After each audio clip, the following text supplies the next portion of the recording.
한 2년 전에 제가 미국에서 목회할 때 알고 지내던 여자 청년이 제게 전화 왔습니다. 그 청년과 같이 교회에 출석했던 서너 명의 같은 또래의 청년들과 홍대 부근에서 만나서 함께 저녁을 먹었습니다. 그 자리에서 제게 전화했던 청년이 결혼한다는 소식을 전하면서 혼수품부터 장만했다는 말을 했습니다. 그 말을 듣고 있던 옆에 있는 다른 청년들이 웃었는데 저는 속으로 결혼을 하게 되면 혼수품 장만하는 것 당연한데 왜? 내가 모르는 뭔가가 있다라는 것을 직감했습니다. 그러자 그 청년은 자신이 임신했다는 말을 하면서 이 시대는 혼전 임신이 혼수품으로 불리는 세태를 알려주었습니다. 저는 그 청년의 결혼식에도 참석했었고 출산 후에 그 청년의 집에 초대받기도 했습니다. 아주 가깝게 지냈던 사람들입니다. 복음서는 우리에게 마리아가 혼전 임신했다는 사실을 알려줍니다. 이 시대에는 혼전 임신이 혼수품이 되었다 하더라도 여전히 우리들의 선입견은 가지고 있습니다. 임신으로 고통받는 여인을 위로하거나 돌보기보다는 또는 축복해 주기보다는 비난이 앞선 것이 어제 오늘 일입니다. 2000년 전 생각하지 않아도 우리는 2000년 전에 어떻게 되었을 것이다 라는 것은 우리가 잘 아는 겁니다. 약혼자로부터 버림을 받게 될 처지에 놓인 이 마리아, 더 이상 집에 머물러 있을 수 없었기에 그녀는 집을 떠났습니다. 어느 한 사람도 자신의 임신을 축복해 주지 않는 현실 속에서 마리아가 찾았던 곳은 바로 사촌 언니인 엘리사벳입니다. 오늘 본문은 우리에게 엘리사벳이 마리아를 반갑게 맞이하는 모습을 알려줍니다.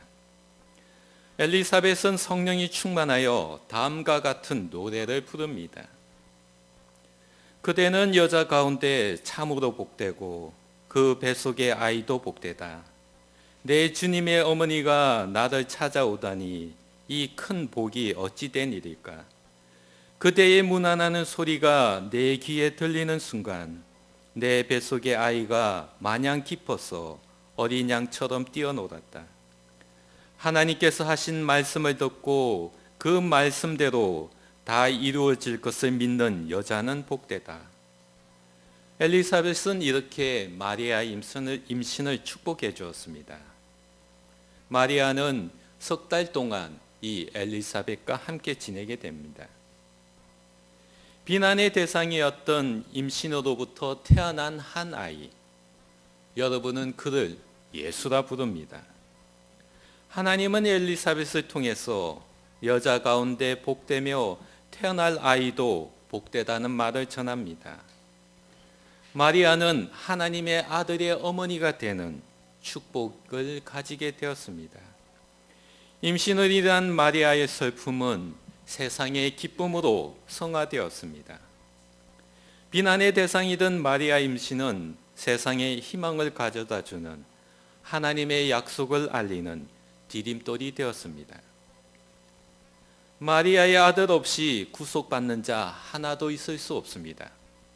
하나님의 아들 없이 영생할 자 이 땅 위에 어느 한 사람도 있을 수 없습니다. 성령으로 가득 찬 기쁨은 엘리사벳과 마리아에게 말로 표현할 수 없는 큰 선물로 다가왔습니다. 성령은 엘리사벳과 마리아에게 기쁨을 줄 뿐만 아니라 두 여인의 복 중에서 인류의 새로운 시작을 준비하고 있었습니다. 예수와 요한의 첫 만남, 어머니들의 뱃속이었는데 예수를 처음 만났던 요한은 뱃속에서 기뻐서 어린 양처럼 뛰었다고 엘리사벳은 말하고 있습니다. 하나님께서는 이 두 사람이 태어나서 청년이 되었을 때, 때가 찼을 때에 하나님의 새로운 창조 질서가 시작되었습니다. 우리는 이것을 요한이 광야에서 회개하라 천국이 가까이 왔다는 선포로 시작되었음을 알고 있습니다. 세례 요한이 요단강에서 예수님에게 세례를 베풀었을 때 이 새로운 창조 질서가 세례 요한으로부터 하나님에게로 옮겨졌음을 또한 우리는 알고 있습니다. 이러한 새로운 시작은 세상 모든 사람들이 알 수 없었던 때로부터 시작되었습니다. 오늘 저희가 읽은 두 번째 읽은 본문에서 이 사실을 말해줍니다. 율법이 세상을 지배하고 있을 때 태어난 예수로부터 율법 없는 시대가 시작되었습니다. 율법 영향을 받고 살던 세상 사람들은 그 사실을 알 수 없었습니다. 그러나 때가 차오면 사람들은 율법 없는 세상을 깨닫기 시작하게 되었습니다. 그러나 완전한 때가 차더라도 사람들은 율법 없는 세상을 믿으려 하지 않습니다. 왜냐하면 어둠의 힘이 세상을 지배하고 있기 때문입니다.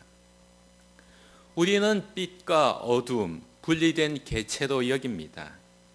빛과 어둠의 영역은 서로 다르기 때문에 다른 개체로 여깁니다. 이런 생각, 과학적 세계관에서 빛과 어둠을 다른 영역으로 설명하기 때문입니다. 하지만 신앙적 세계관에서는 빛과 어둠은 분리되어 있지 않으며 어둠의 힘이 지배하는 터널에서 빛의 존재를 확인하게 됩니다. 우리는 이 빛의 존재를 빛이 바란다 라고 표현합니다. 빛과 어둠 하나는 아니지만 분리되지 않은 상태에서 우리는 빛을 보거나 체험하게 된다는 뜻입니다. 어둠의 실체인 율법이 세상을 지배하고 있을 때 빛이신 예수님은 태어나셨습니다. 빛은 어두움 안에 있는 겁니다. 세상 사람들이 어둡다고 할 때 빛은 어두움 속에서 빛을 발하고 있었던 겁니다. 빛이 어둠에 휩싸여 빛의 존재를 확인할 수 없는 상태이지만 빛은 발하기 시작했던 겁니다. 그러나 세상 사람들은 그 빛의 존재를 느끼지 못합니다. 사람들은 어둠의 힘 앞에 짓눌려 살아가기 때문에 그 빛을 확인한다, 체험한다 할 수 없습니다. 하지만 그 어둠의 빛이 아무리 강하다 하더라도 빛을 제거하지는 못합니다. 빛은 어둠의 힘에 짓눌려 있지만 빛을 발하게 될 때, 즉 때가 차게 될 때 우리는 그 빛의 존재를 확인하게 되어지는 겁니다. 며칠 뒤 우리는 이 빛을 확인하게 되어집니다. 어두움 속에서 빛을 향해 걷는 우리네 신앙의 여정이 제대로 걷고 있는지를 확인하는 좌표, 그것이 바로 성탄절입니다. 빛으로 오신 예수님을 바로 알고 있는지를 고백하는 때, 그것이 바로 성탄절입니다. 성탄절은 우리의 신앙의 종착역이 아닌 우리의 신앙을 점검하는 간이역입니다. 성탄절은 이 시대의 신으로부터 짓눌려 살고 있는지를 확인하는 시간입니다. 성탄절, 12월의 일상에 빠져 허둥대고 있는지를 우리의 삶을 점검하는 시간, 바로 성탄절입니다. 간이역에서 신앙의 점검을 받을 때 우리의 목적지를 재확인하는 것이 우리의 일입니다. 우리는 하나님 나라에 향한 길 위에 있는 기차를 타고 있는지 아니면 다른 방향의 기차를 타고 있는지를 확인해야만 합니다. 베드로와 야고보, 요한, 벼단산에 도착했습니다. 그들은 이보다 더 좋은 빛을 본 적이 없었던 것입니다. 그들 눈앞에 서 있는 예수님만이 아니라 모세, 엘리야, 빛을 확인했던 겁니다.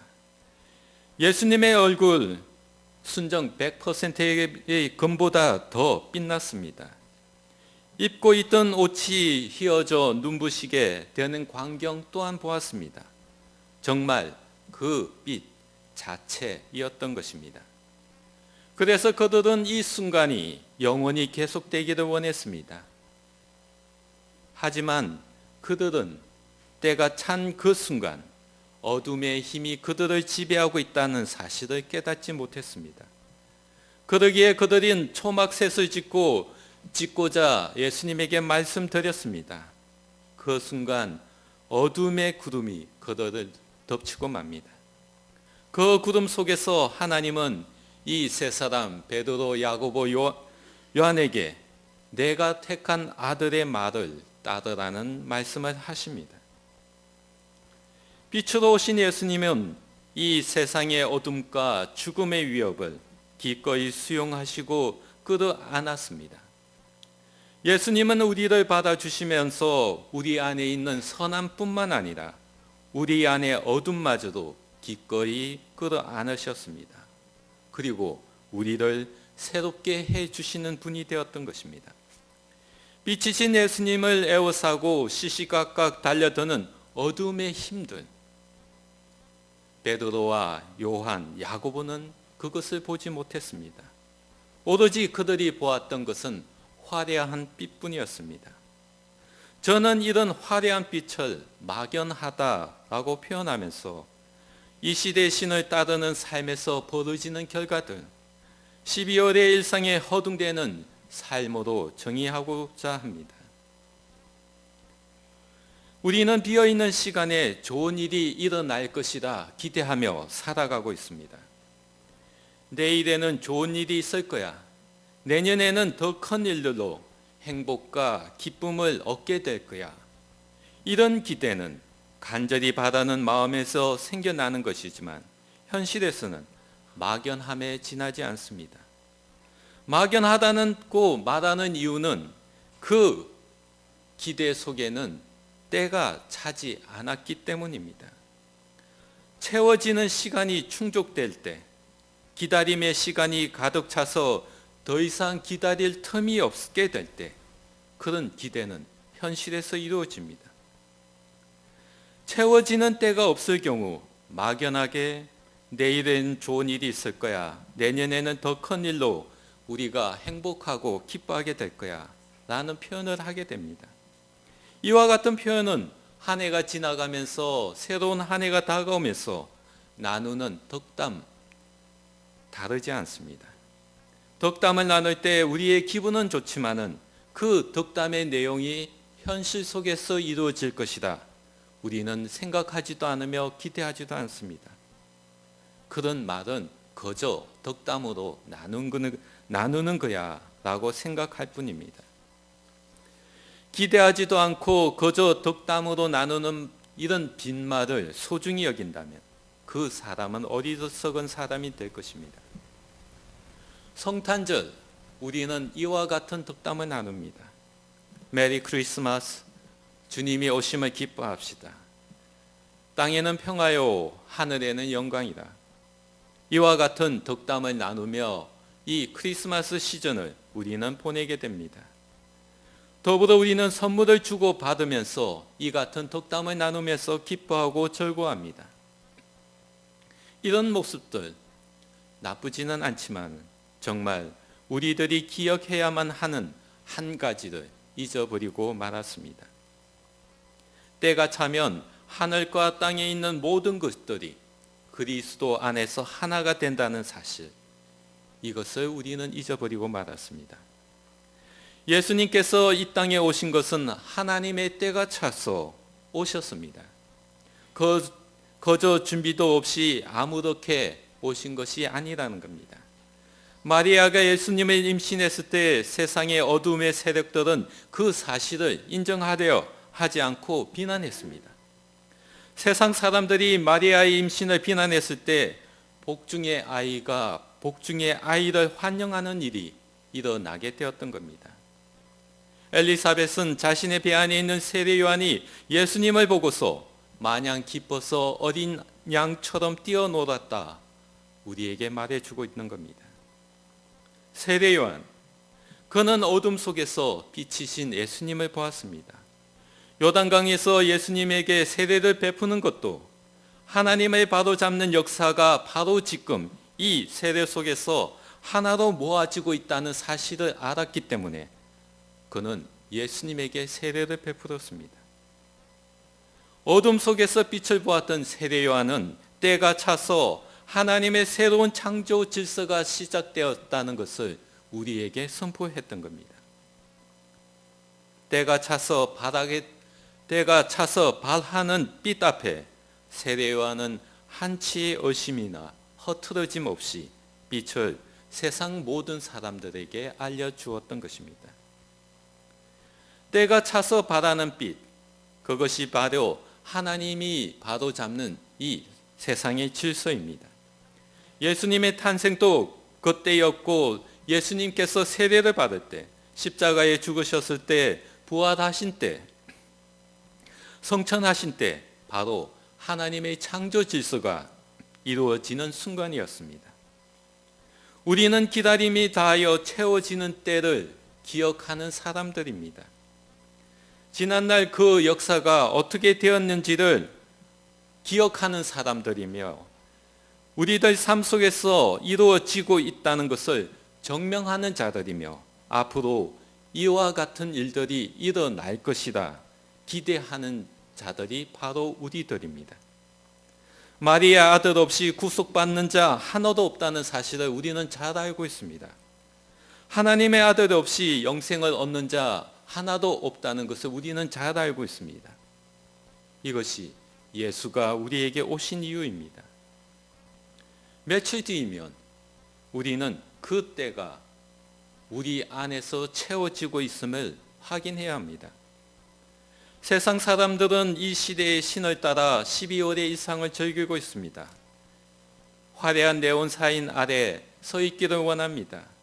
그들은 축배의 잔을 돌리며 이 시대의 신을 향해 환호의 목소리를 마음껏 외칩니다.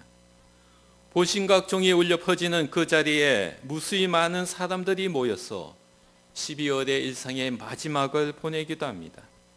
송년회, 망년회 어떤 차이가 있는지 몰라도 어떤 모임이라도 12월의 일상을 만들어서 이 시대의 신이 베푼 풍요를 즐기려 합니다. 우리, 여러분, 저 이런 일상들로부터 채워져 빛을 발하게 되는 때를 기다리지 않는 사람들입니다. 이 시대의 신이 만든 세상에는 채워지는 때가 없습니다. 12월의 일상에는 화려한 빛은 있지만 어두움 속에서 빛을 발해지는 때 그와 같은 일들은 일어나지 않습니다. 하나님의 새로운 창조 질서가 이 시대의 신 12월의 일상에서는 일어나지 않습니다. 비난이자 수치로 시작된 마리아의 혼전 임신은 하나님의 채워지는 때를 향한 첫 출발이었습니다. 세상 모든 사람들이 마리아를 순결하지 못하다고 손가락질했지만 하나님은 그녀를 통하여 어둠의 힘을 제압하여 세상을 구원한 역사가 채워지는 때를 시작했습니다. 빛으로 오신 예수님은 이 세상의 어둠과 죽음의 위협을 기꺼이 수용하고 채워지는 때를 차곡차곡 쌓아왔습니다. 예수님은 우리 안에 있는 어두움까지도 품어 안으시고 우리에게 새로운 삶을 향한 채워지는 때를 만들어 주신 분입니다. 성탄절, 오늘 저는 이렇게 정리하고 싶습니다. 우리의 신앙을 점검하는 채워지는 때이다. 성탄절은 이 시대의 신으로부터 짓눌리지 않았다는 사실, 우리들이 이 시대의 신으로부터 짓눌리지 않았다는 사실을 증명하는 채워지는 때이다. 12월의 일상에 빠져 허둥대는 삶을 살아가고 있지 않다는 것을, 우리 자신을 지켜가는 때이라는 것을 정리하고 싶습니다. 그러니 성탄절, 우리가 우리의 목적지가 어디에 있는지, 그 목적지를 향해 오늘 나아가고 있는지를 점검하는 때가 바로 성탄절입니다. 여러분 삶 속에 그 채워지는 때가 일어나기를 저는 간절히 바랍니다. 하나님의 새로운 창조 질서가 여러분 삶 속에서 이번 성탄절에 일어나기를 간절히 바랍니다. 채워지는 때는 어두움 속에서 빛을 발하게 됩니다. 어둠이 강하다 하더라도 빛이 발해지는 것 막을 수 없습니다. 여러분은 채워지는 빛으로 오늘을 살아가시기 바랍니다. 이번 성탄절 여러분의 빛, 채워지는 삶 만끽하며 지내는 삶이 되어지기를 간절히 바랍니다. 기도하겠습니다.